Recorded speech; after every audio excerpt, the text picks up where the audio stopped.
भगवान भोलेनाथ ने कहा मैया एक बार दर्शन करा दे, तूने अभी योगी हट नहीं देखी, मैं यहीं बैठो रहूंगा लेकिन दर्शन करके ही जाएंगे।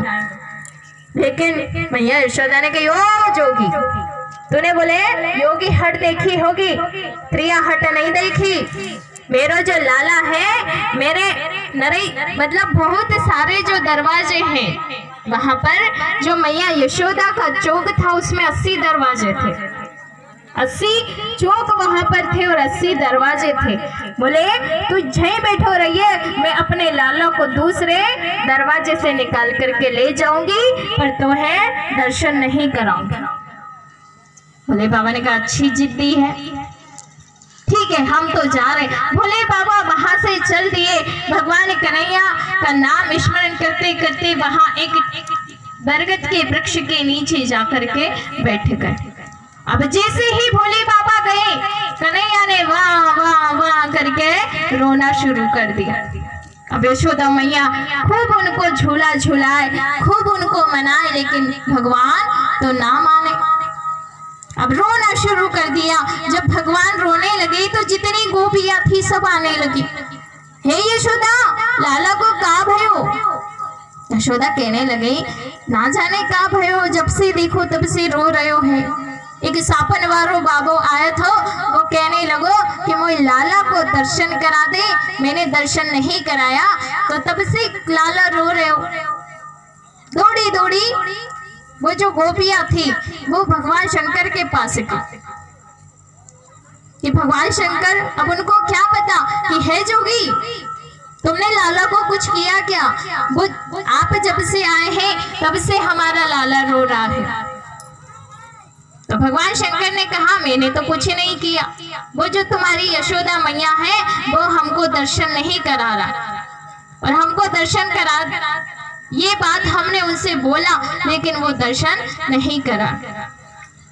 तो वापिस यशोदा मैया के पास गोपी आई, कह दिया कि हाँ हाँ मैं दर्शन करा दूंगा। वापिस भोलेनाथ वहां गए और जाकर के जैसे ही कन्हैया को गोद में लिया, छोटे से बाल कृष्ण खिलखिला करके हंसने लग गए।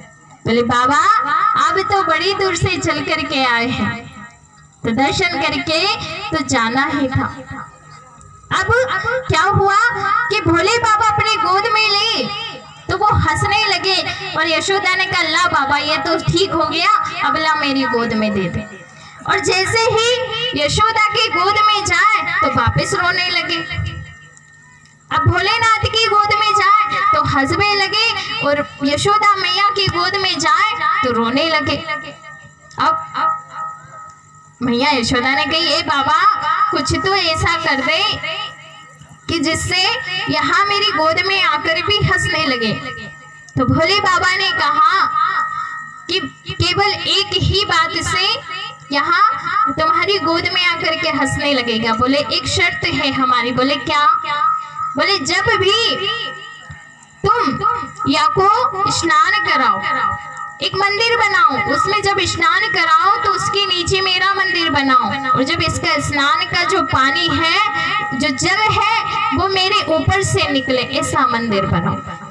अरे रह रे योगी नंद भवन में ब्रज में बासो कीजिए, जब जब मेरो लाला रोवे तब तब दर्शन दीजिए।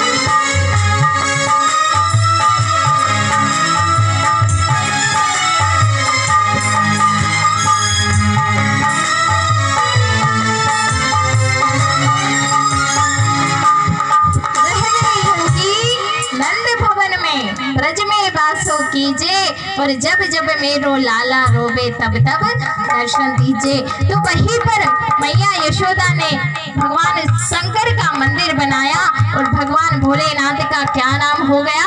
नंदेश्वर महादेव। बोलिए नंदेश्वर महादेव की। अब अच्छा ऋषभदेव जी राजा परीक्षित से कहते हैं कि अब भोले बाबा तो चले गए कैलाश, लेकिन एक और राक्षस मारवे के ताई आ गया।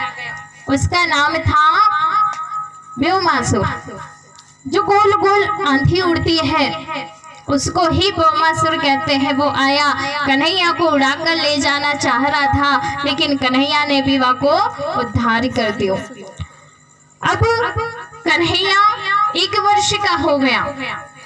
अब 1 वर्ष का जब बालक हो जाए तो उसका नामकरण संस्कार होना चाहिए। तो गर्गाचार्य जी महाराज को बुलाया और उनका नामकरण संस्कार करवाया। तो यशोदा की गोद में बैठे कन्हैया और रुक्मणी जी भी वहां पर आ गई। जो देवकी थी, उनका जो 7वां बालक होने वाला था वो भगवान ने संकर्षण कर दिया था। मतलब जो वासुदेव जी की पत्नी देवकी थी, उनके गर्भ में जब बालक आया 7वां, तो इधर नंद बाबा की जो पत्नी थी उनकी गोद में उनके गर्भ में संकर्षण कर दिया था। तो दोनों पुत्रों को लेकर के जब वहां पर बैठी, यशोदा मैया कन्हैया को लेकर के बैठी, रोहिणी बलराम जी को लेकर के बैठी और उनका नामकरण संस्कार हुआ। अब गर्गाचार्य जी महाराज जैसे ही आए, आकर के उन्होंने यशोदा के गोद में बैठे हुए भगवान को देखा। भगवान को देखते हुए कहा कि ये तो साक्षात इतना ही कहने वाले थे कि मैया यशोदा की गोद में लेटे हुए भगवान ने इशारा किया, नाना। बोले सही ना बताओ, अगर आज आपने बता दिया कि मैं साक्षात परब्रह्म हूँ, साक्षात नारायण हूँ, तो मैया यशोदा मुझे लाड नहीं करेगी, प्रेम नहीं करेगी, दुलार नहीं करेगी। बोले यहाँ